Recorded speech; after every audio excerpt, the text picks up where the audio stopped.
This is Suzanne Stumbo, and I'm the Ag Agent for Pike County, Kentucky. And one of the things we see as having potential for Eastern Kentucky is poultry. And this is poultry production in large setups as well as in smaller pasture poultry products. Our local area has an advantage over a lot because we have already received a grant for producing a unit docking station in the area, which makes it easier to legally process and sell the poultry. If you have the market locally, chicken production is a great way to add income to a small farm operation. It's very important, however, that you make sure that you have a market that will take your product at the price that you need to receive in order to cover all your expenses. Before you start any operation, it's very important to thoroughly investigate the market availability in your area as well as the price that they are willing to pay. The first thing you need to think about is you want to raise meat or eggs. A lot of people don't understand that there are different types of chickens. Just as there are beef cattle for meat and dairy cattle for milk, there are chickens bred specifically for meat production and chickens bred specifically for egg production. So you need to decide which one you want or whether or not you're going to do both. In terms of meat production, you have about two options for commercial meat production. The most commonly used is the commercial Cornish. It is ready in 6 to 8 weeks. It has a large breast, and it has a good feed conversion, meaning that it puts on a lot of meat for the amount of feed that it consumes. An option that has come available recently is the Red Rangers, also known as the Freedom Rangers or the Red Bros, depending which hatchery you buy them from. They're ready in about 12 weeks with a slower growth rate. They have a much smaller breast than the commercial bird. They're not as good in feed conversion, but because of the slow growth, some say they have a much more flavorful taste and that they are more suited to a range type system, which is also very popular with small flock production. You have to have a market that can handle the extra price that this is going to cost to raise the birds. But there is a market for it if you're willing to find it. In terms of egg production, you have a few more options. Commercial strains of egg production are available that lay brown-shelled eggs. I highly recommend that you avoid breeds that lay white-shelled eggs. Many consumers will not believe that your eggs come from a small-scale farm if they are white-shelled. They have come to associate the white-shelled color with the commercial eggs you buy in the store. So brown egg producers are more common. And there are commercial strains of brown egg layers available. They can lay 250 to 300 eggs a year, in a year, if under proper management with the right feedstuffs and conditions. A lot of hatcheries sell what they call sex-linked crosses. There are black sex-links and red sex-links, although they can come by different names in different hatcheries. They are the result of a cross between two specific breeds. It has to be these two breeds to make the cross. With the cross, the males and females can be sexed easily at hatch based solely on down color. This makes it very easy to have a pullet flock with minimum sexing errors with cockerels that you don't want in your pullet flock. Unfortunately, there is no market for the male chicks that hatch out, so many of these are disposed of at hatch. The same is true with the commercial strains because the males grow too slow to be of any value in the meat market. Some prefer the dual-purpose breeds, such as the Rhode Island Red or the Barred Plymouth Rock. They are dual-purpose in that the hens don't lay quite as well or quite as efficiently as the commercial strains or even the sex-linked crosses, but the males have a reasonable body weight, so they can be raised for meat consumption. So you don't have the disposal of the chicks at hatch. Something that's come up more recently is the Americana chicken. It's a cross from the Araucana chicken out of South America. It has a shell color that has very light pastel colors of green, blue, or pink. They can add a little flavor to the eggs that you sell. The Morans is becoming a little bit more popular, more so in the backyard flocks. They lay a dark chocolate-colored shell and tends to have a specialty market for those types of eggs. It must be remembered that whatever the eggshell color, all eggs are equally nutritious. Pasture poultry production is very common for use in small-scale production. It involves floorless pens that are moved regularly over the pasture. This provides fresh pasture on a daily basis and prevents manure buildup. The hoop pen showed here is a low-cost option made from cattle panels.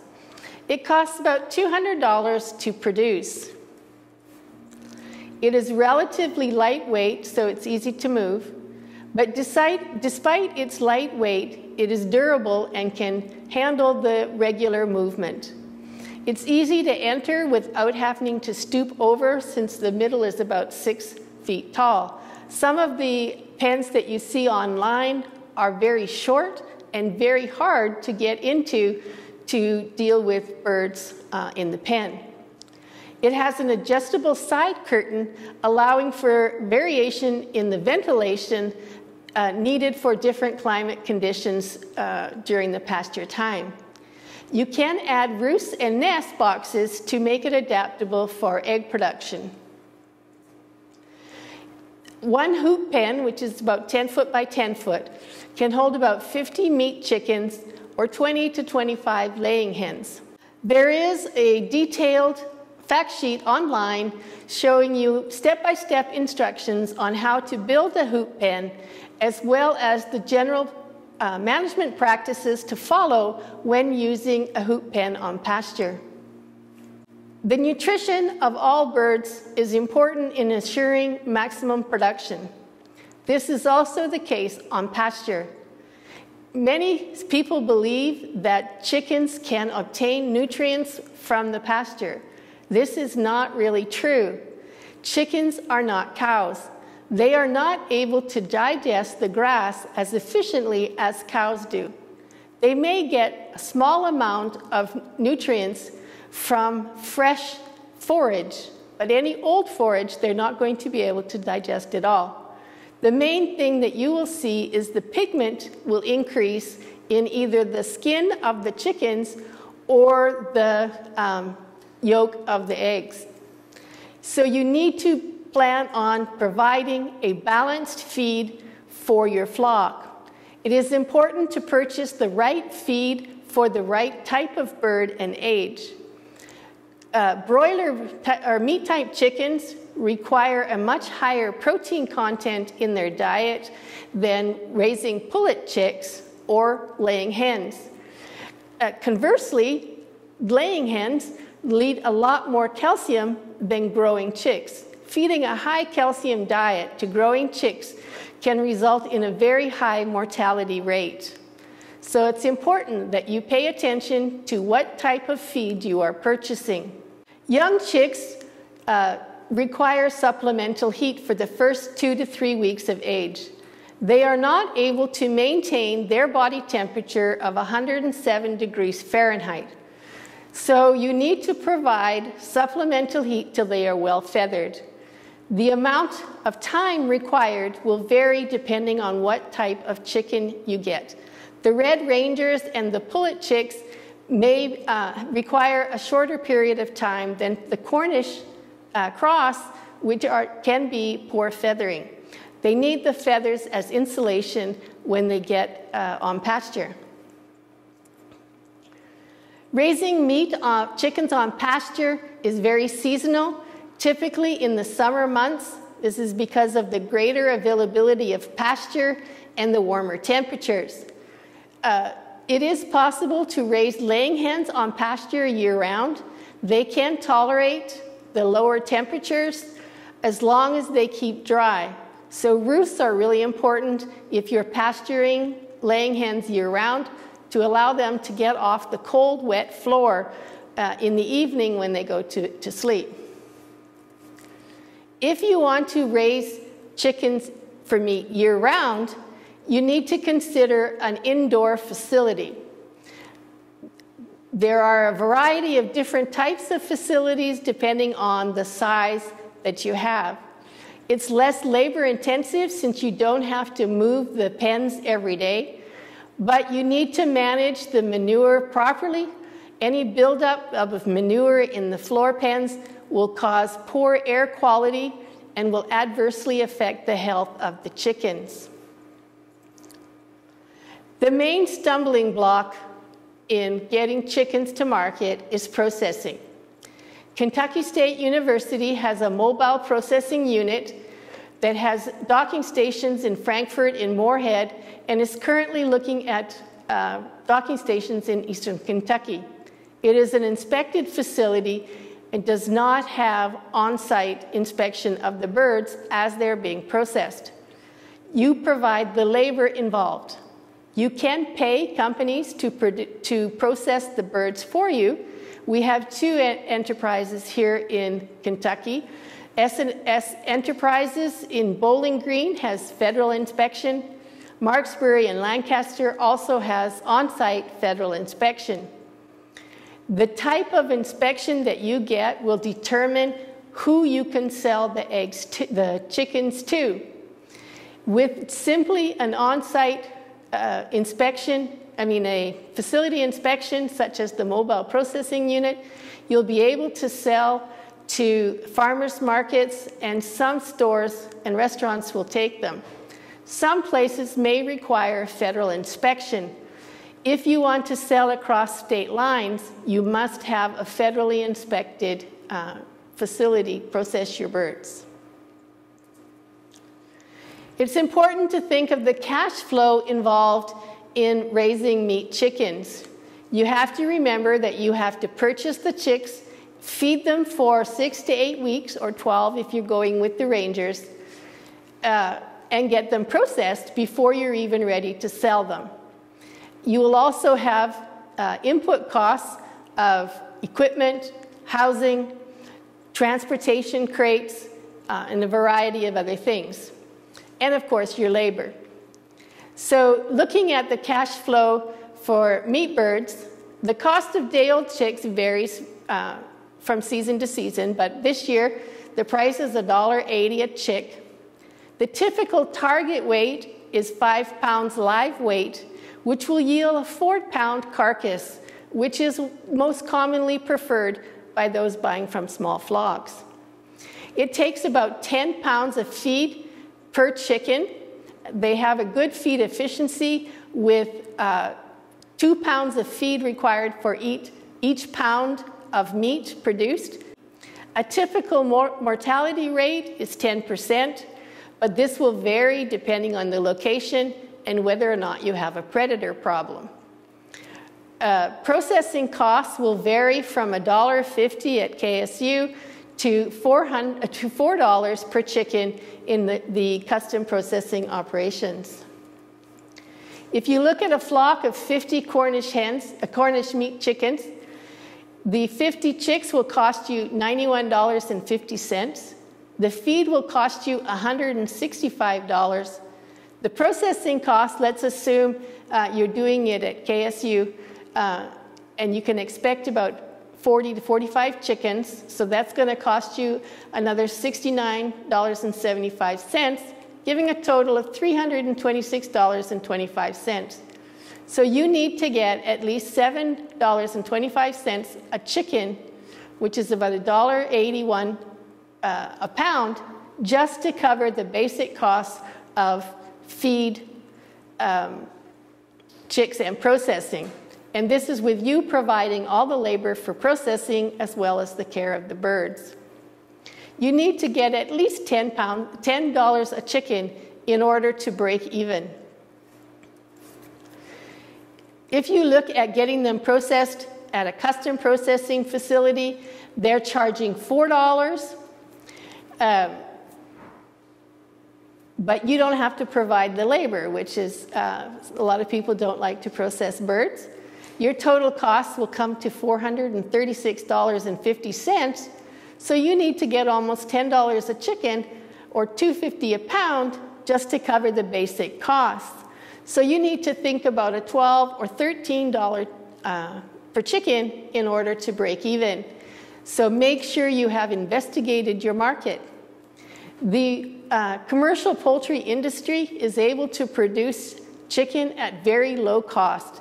So you'll never be able to underproduce the cost that they use. You need to sell your product as something special, whether that be local, pasture produced, non-GMO, whatever you think will sell in your market. In terms of egg production, a lot of places use a simple free-range system. This does not require as much labor since you don't need to move the pen on a daily basis. And you can leave them on pasture year-round. The problem, as I said, is that birds don't like it when they get cold and they don't like wind. So you must make sure that you provide a good facility for them to go into at night to keep dry and out of the wind and out of the snow. For a single flock of 20 egg production hens, the cost of chicks are higher than for the broilers. They're $2.89, giving you a total of $72.25. And assuming a 50-pound bag at $15, to raise the chicks from day old to start of lay costs you about $60. For the laying hens, you need about 5 bags per month, so $750, meaning that your cost for basic expenses is almost $900. Under a good production system, you can expect 20 hens to produce about 250 eggs in a production cycle. That's about 410 dozen. You would need to get at least $2.18 a dozen just to break even on the non-labor costs at the end of the production cycle. This does open an opportunity for a different type of poultry enterprise, the raising of ready-to-lay pullets. Many producers do not want to hassle with raising chicks from day of age until they're ready to lay. They would rather purchase the chicks already ready to lay. So if there's a market for you, raising ready-to-lay pullets may be an opportunity that you should investigate. It's important to remember, however, that although they may give you 250 eggs in a production cycle, they don't lay consistently every day of that production period. For a flock of hens, they tend to start off very quickly getting into peak production, and then they slowly taper off until it's no longer economical to keep them in lay. So you may have periods of a lot of eggs and then periods of no eggs. A lot of markets want a consistent supply throughout the year. To do this, you would need at least 2 flocks with a 6 months difference in age so that you can have one flock coming into production as the other is going out. Another opportunity is to form a cooperative and have each person having chicks, hens of different ages so that the production level can be consistent. It also makes it easier for marketing to larger markets when you have more people producing the eggs. Meat and eggs are perishable food items. As a result, there are regulations. In terms of egg production, producers selling directly to the consumers and less than 60 dozen eggs per week do not require an egg handler's license. 60 dozen eggs per week is a flock of about 100 hens. Anything longer than this, you'll need an egg handling license. If you want to sell to stores or restaurants, you will also need an egg license, which you would get from the Kentucky Department of Agriculture. Either way, you still need to meet all the requirements for labeling and refrigeration of eggs. You are not allowed to reuse cartons when selling eggs. You must purchase new cartons every time. That is an additional expense you need to factor into your business plan.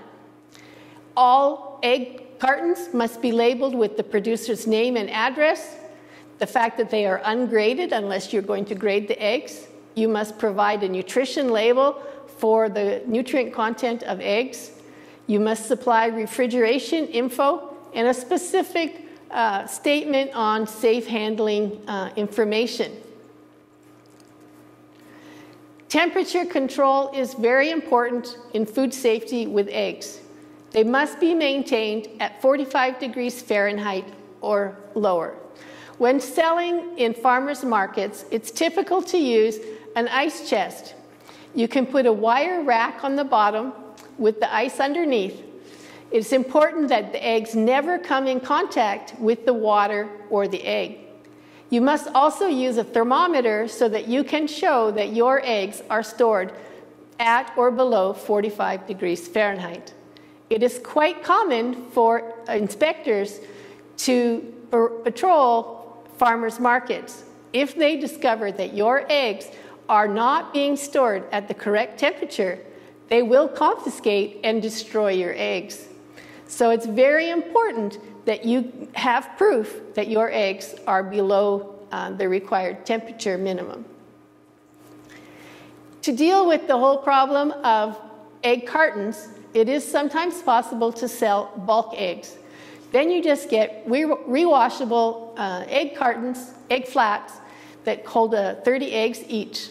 Keep them in your cooler, and the customer has to provide their own cartons, so you don't have to purchase any. All labeling information that should have been on the cartons must be in a poster or sign with the lettering at least 1/16 of an inch tall. Again, you have to keep it under refrigeration. If you're interested in a poultry enterprise, it is important, as I said at the beginning, to investigate that you have a market for your product and that the price you will receive is enough to meet your expenses. The development of a business plan is essential. For additional resources, we have two websites, the www.smallflocks.com, the extension.org/poultry, and you can check us out on Facebook at Poultry Extension. And if you have any specific questions, you can email me directly at jackie.jacob@uky.edu. Thank you.